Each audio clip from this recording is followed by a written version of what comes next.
सुंदरवन के जंगल में टुनटुनी चिड़िया अपनी सौतेली माँ टूनी चिड़िया के साथ रहती थी। टुनटुनी चिड़िया को नाचने का बहुत शौक था। वो अपनी माँ से छुप छुप कर अपने कमरे में नाचती थी। एक दिन टूनी चिड़िया बाजार गई थी। उस समय टुनटुनी चिड़िया घर में अकेली थी। उसने सोचा, माँ थोड़ी देर बाद आएंगी, मैं जब तक थोड़ा डांस कर लूं। ऐसा सोचकर वो डांस करने लगती है। टुनटुनी को डांस करते करते काफी समय हो जाता है। इसी बीच उसकी माँ आ जाती है और टुनटुनी चिड़िया को डांस करते देख लेती है। अरे टुनटुनी चिड़िया, तू तो बहुत अच्छा डांस करती है। मैं कहीं किसी क्लब में जाकर तेरी नौकरी की बात करती हूँ। मैंने सुना है क्लब में डांस करने वाली चिड़िया को बहुत पैसे मिलते हैं। अब तू डांस करके पैसे कमाकर घर में लाएगी। अपनी सौतेली माँ की ये बातें सुनकर टुनटुनी चिड़िया चौंक जाती है। माँ, तुम ये क्या बोल रही हो? होश में तो हो ना? तुम मुझे क्लब में नाचने को कह रही हो? मुझसे ये काम नहीं होगा। क्या बोल रही है? नहीं नाचेगी? नाचेगी तेरी मरी हुई माँ भी। अगर तू नहीं नाचेगी तो मैं तेरा वो हाल करूँगी जिसकी तूने कल्पना भी नहीं करी होगी। इतना कहकर वो जोर जोर से टुनटुनी चिड़िया को पीटने लगती है। मार खाकर टुनटुनी चिड़िया रोने लगती है।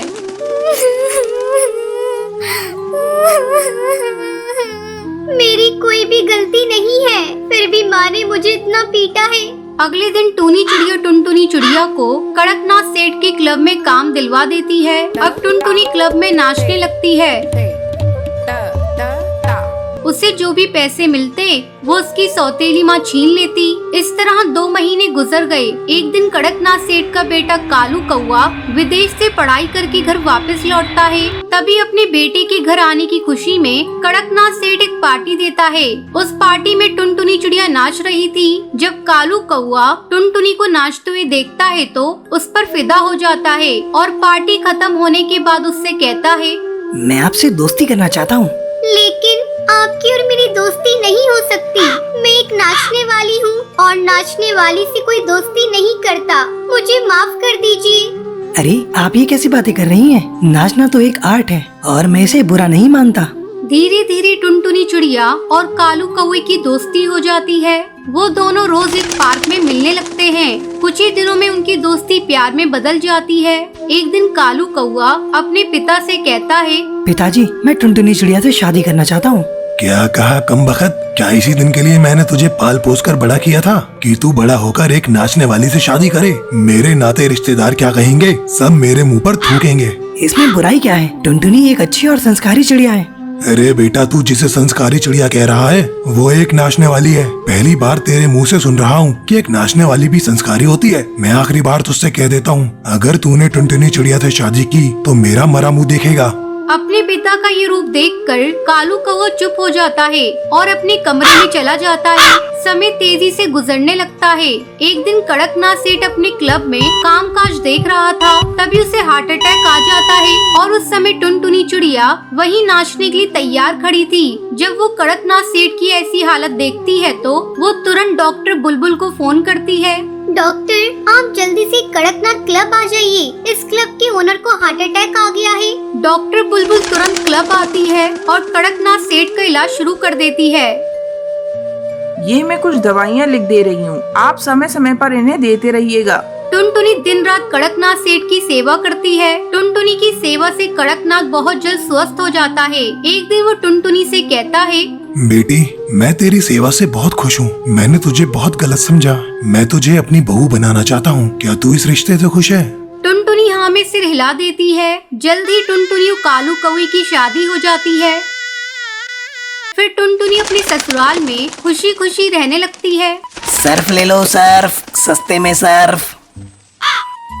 सर्फ ले लो सर्फ, सस्ते में सर्फ। सुंदरवन जंगल में टूनी चिड़िया अपनी बहू टुनटुनी चिड़िया के साथ रहा करती थी। टुनटुनी चिड़िया बहुत ही लालची थी। एक दिन बंटी कबूतर घर आता है और अपनी माँ टूनी चिड़िया से पूछता है, माँ, टुनटुनी चिड़िया कहाँ है? कहीं दिखाई नहीं दे रही है। बेटा, तुझे तो पता है शहर में कहीं भी सेल लगती है, टुनटुनी चिड़िया पहले जाती है। तेरे ऑफिस जाने के बाद से ही वो शहर के जंगल गई है। तभी टुनटुनी चिड़िया आ जाती है और उसके हाथों में बहुत सारे थैले थे। माँ जी ये देखिए, आज मैंने बहुत सारी शॉपिंग की है। सेल में बहुत ही सस्ती साड़ियाँ मिल रही थी, इसलिए मैंने कुछ ज्यादा ही ले लिया। अच्छा बहू, अब जाकर खाना पका। ठीक है माँ जी, पहले ये साड़ियाँ कमरे में रखाऊं, फिर आपके लिए गर्मा गर्म खाना बनाती हूँ। टुनटुनी चिड़िया साड़ियों को रखने के लिए चली जाती है। तब टूनी चिड़िया अपने बेटे से कहती है, बेटा तू टुनटुनी को समझा, इसकी लालच कहीं हम लोगों को मुसीबत में न डाल दे। इसी तरह कई दिन गुजर जाते हैं। एक दिन कालू कौआ मोहल्ले में सर्फ बेच रहा था। सर्फ ले लो सर्फ, सस्ते में सर्फ। जब टुनटुनी उसकी आवाज सुनती है तो उसे बुलाती है। अरे ओ भैया, इधर आना। कालू टुनटुनी के पास आता है। बहन जी ये सर्फ देखिए, 3 पैकेट पर 1 बाल्टी फ्री है। बहुत ही सस्ते में दे रहा हूँ। इतनी सस्ती आपको कहीं नहीं मिलेगी। कहिए कितनी पैकेट दे दूँ? टुनटुनी सर्फ लेने के लिए अपनी सास से पैसे मांगने जाती है। माँ जी बहुत ही सस्ते में सर्फ मिल रहा है। 3 पैकेट लेने पर 1 बाल्टी भी फ्री दे रहा है। कहिए कितने पैकेट ले लूं? अरे बहू तू क्यों लालच करती है? फ्री के चक्कर में हर समय पड़ी रहती है। जरा अच्छे से जांच परख कर ले, सर्फ ठीक तो है ना? माँ जी आप बेकार में चिंता करती हैं। मैंने देखा है जंगल के सारे पक्षी उससे सर्फ खरीद रहे थे। ठीक है बहू, ये ले पैसे। तू इतना कह रही है तो खरीद ले। अब टुनटुनी चिड़िया सर्फ के 3 पैकेट खरीद लेती है। साथ में उसे 1 बाल्टी फ्री में मिल जाती है। फ्री की बाल्टी पाकर टुनटुनी चिड़िया बहुत खुश होती है। अगले दिन सर्फ से कपड़े धोने लगती है। अरे बहू जरा इधर आ। टुनटुनी चिड़िया वहाँ आती है। क्या हुआ माँ जी, आप क्यों चिल्ला रही हैं? चिल्लाऊं नहीं तो और क्या करूं? ये देख, सारे सर्फ के पैकेट बेकार हैं। इसमें तो झाग ही नहीं बन रहे। और ये ले बाल्टी, ये भी इतनी पतली है, एक ही बार में टूट जाएगी। मैंने तो तुझे मना किया था, लेकिन तू मेरी सुनती कहाँ है? तेरे लालच के चलते हम लोग बर्बाद हो जाएंगे। माँ जी आप मुझ पर इतना गुस्सा क्यों कर रही हैं? इसमें मेरी क्या गलती है? मैं तो 2 पैसे बचाना चाहती हूँ और उसने मुझे गलत सर्फ दे दिया तो मैं क्या करूँ?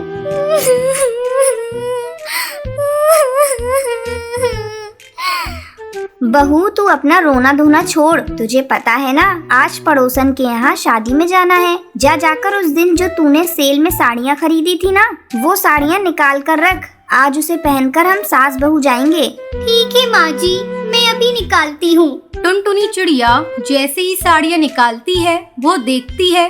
अरे ये क्या? ये तो सारी साड़ियाँ फटी हुई है। अब मैं माँ जी को क्या कहूँगी?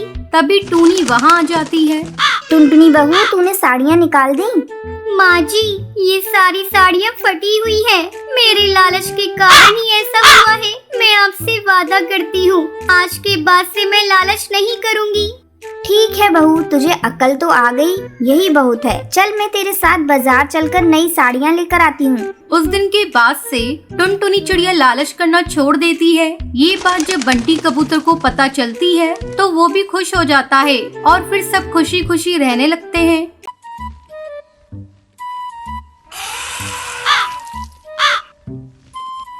किसी जंगल में एक बहुत ही गरीब पति पत्नी रहा करते थे।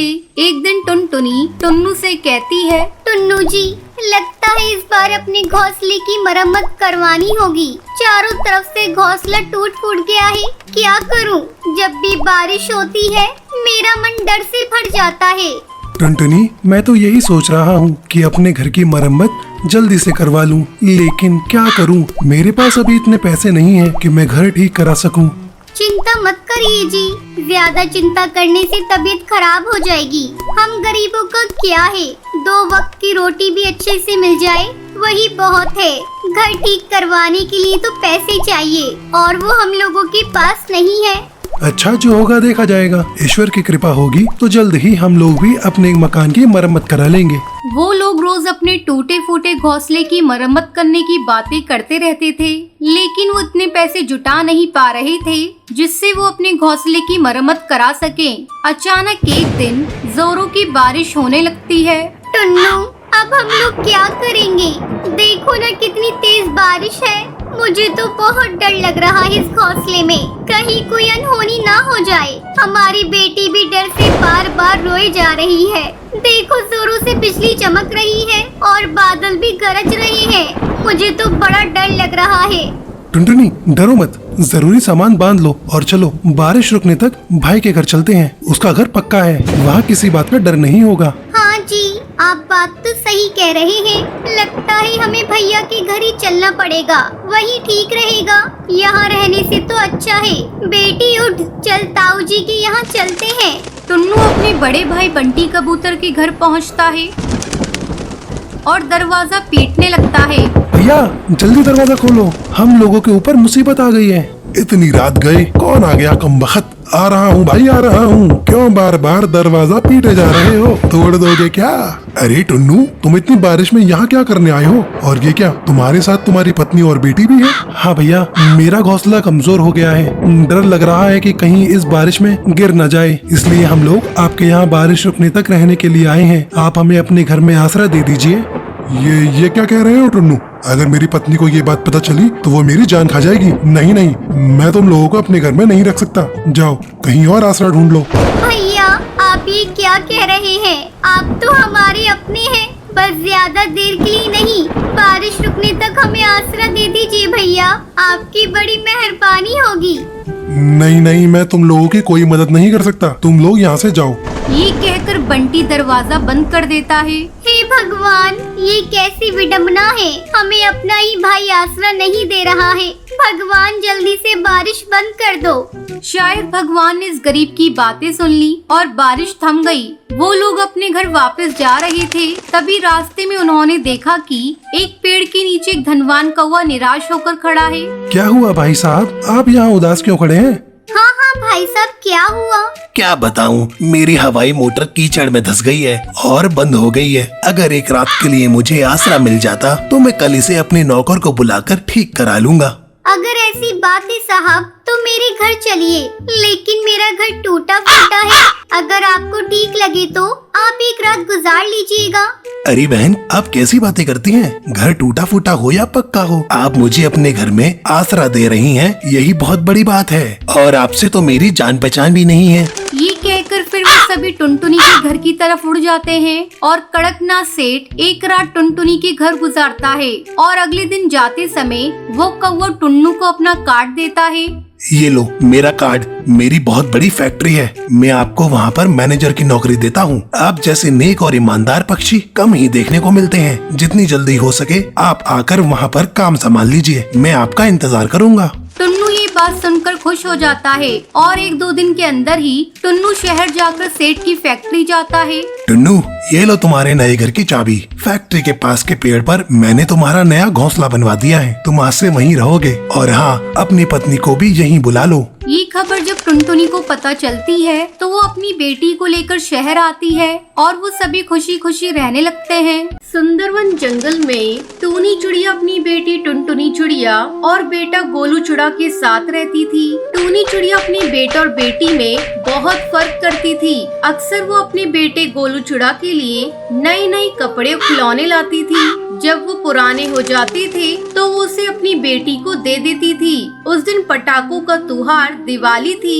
गोलू चिड़ा अपनी माँ से कहता है, माँ, मैं दोस्तों के साथ पटाखे जलाने जा रहा हूँ, शाम तक घर लौटूंगा, तुम मेरी चिंता मत करना। तब टूनी चिड़िया कहती है, बेटा जा। अपने भाई को जाते देखकर टुनटुनी चिड़िया अपनी माँ से कहती है, माँ, मैं भी अपनी सहेलियों के साथ पटाखे जलाने चली जाऊँ। तब टूनी चिड़िया गुस्से से उसे डांटते हुए कहती है, तू बेटी है और बेटियां घर के बाहर जाकर पटाखे नहीं जलाती। चल चल कर घर का काम कर, सारा काम पड़ा हुआ है। माँ, तुम घर का सारा काम मुझसे करवाती हो और भैया केवल खेलता रहता है, उसे तो तुम कुछ नहीं कहती, बस सारा दिन मेरे पीछे हाथ धोकर पड़ी रहती हो। ठहर जा, तेरा बड़ा मुंह चल रहा है, रुक मैं अभी तुझे बताती हूँ। ऐसा कहकर टूनी चिड़िया अपनी बेटी टुनटुनी को मारने लगती है। धीरे धीरे शाम हो जाती है, लेकिन गोलू का कोई पता नहीं था। अभी तक गोलू घर वापस नहीं लौटा था। टूनी चिड़िया को गोलू चिड़ा की चिंता होने लगती है। वो सोचने लगती है, शाम हो गई, पता नहीं ये कमबख्त कहाँ है, अभी तक घर नहीं लौटा, मुझे जाकर देखना होगा। टूनी चिड़िया गोलू को ढूंढने के लिए जाती है। जैसे ही वो अपने घोंसले से बाहर निकलती है, वो देखती है कि कालू कौआ उसकी बेटी को लेकर आ रहा है। अरे कालू, गोलू तुझे कहाँ मिला? मैं इसी को ढूंढ रही थी। आंटी, ये शराब पीकर नदी में गिरा हुआ था। मैंने इसे देखा तो उठाकर लाया। लो संभालो अपने बेटे को। तब टूनी चिड़िया अपने बेटे से पूछती है, क्यों रे, तू तो अपने दोस्तों के साथ पटाखे जलाने गया था। ये शराब तूने कैसे पी ली? ओहो माँ, अपने ये उपदेश ना अपने तक ही रखो। तू कौन होती है मुझसे ये सब पूछने वाली? आज दिवाली है। आज के दिन मेरे सभी दोस्त शराब पी रहे थे तो मैंने भी पी ली। इसमें बुराई क्या है? अब तुम ज्यादा भाषण मत दो। मुझे जोरों की भूख लगी है, कुछ खाने को दो। तब टूनी चिड़िया अपनी बेटी को आवाज लगाती है, टुनटुनी, अरे ओ टुनटुनी, मेरे बेटे को भूख लगी है, जल्दी से खाना लेकर आ। टुनटुनी गोलू के लिए खाना लेकर आती है। खाना देते हुए अपनी माँ से कहती है, भैया शराब पीकर आया है, तुम उसे डांटने के बजाय उसे खाना खिला रही हो। तू होती कौन है ये सब बोलने वाली? अरे आज इसके दोस्तों ने जबरदस्ती इसे पिला दिया होगा। मेरा बेटा ऐसा नहीं है। तू देखना, जब इसका नशा उतरेगा तो वो मुझसे माफी मांगेगा। तभी सुंदरी कौवी टुनटुनी चिड़िया के घोंसले में दिवाली की मिठाई खिलाने आती है। दिवाली बहुत बहुत मुबारक हो टूनी चिड़िया। आओ मैं तुम्हें मिठाई खिला दूं।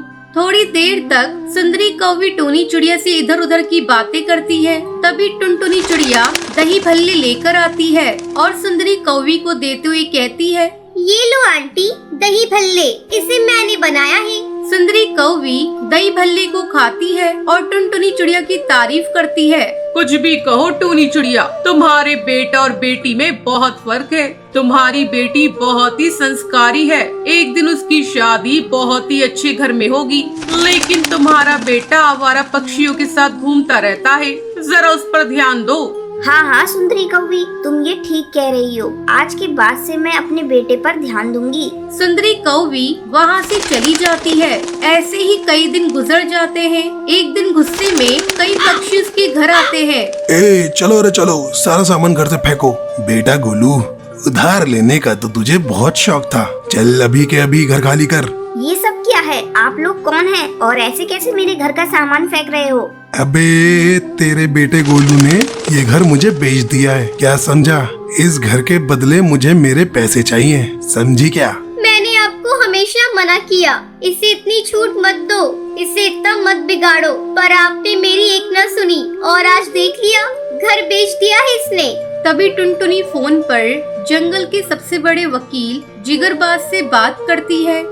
आप लोग बिना किसी कानूनी नोटिस के हमें घर से नहीं निकाल सकते। तू सिखाएगी हमें कानून? है बड़ी आई कानून सिखाने वाली। तेरे भाई ने ही बेचा है ये घर मुझे, समझी क्या? इतने में कड़कनाथ सेठ टुनटुनी को मारने लगता है। तभी वहाँ पुलिस आ जाती है। रुक जाइए, तेरी इतनी हिम्मत, दिन दहाड़े गुंडागर्दी करते हो। पुलिस को देखते ही कड़कनाथ सेठ और उसके चमचों की हवा टाइट हो जाती है। पुलिस उन सभी गुंडों को गिरफ्तार कर लेती है।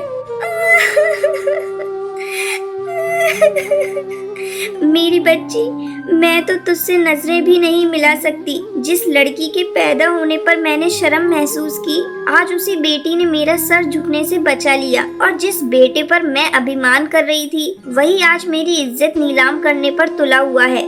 माँ मुझे माफ कर दो, मेरे से बहुत बड़ी गलती हो गई।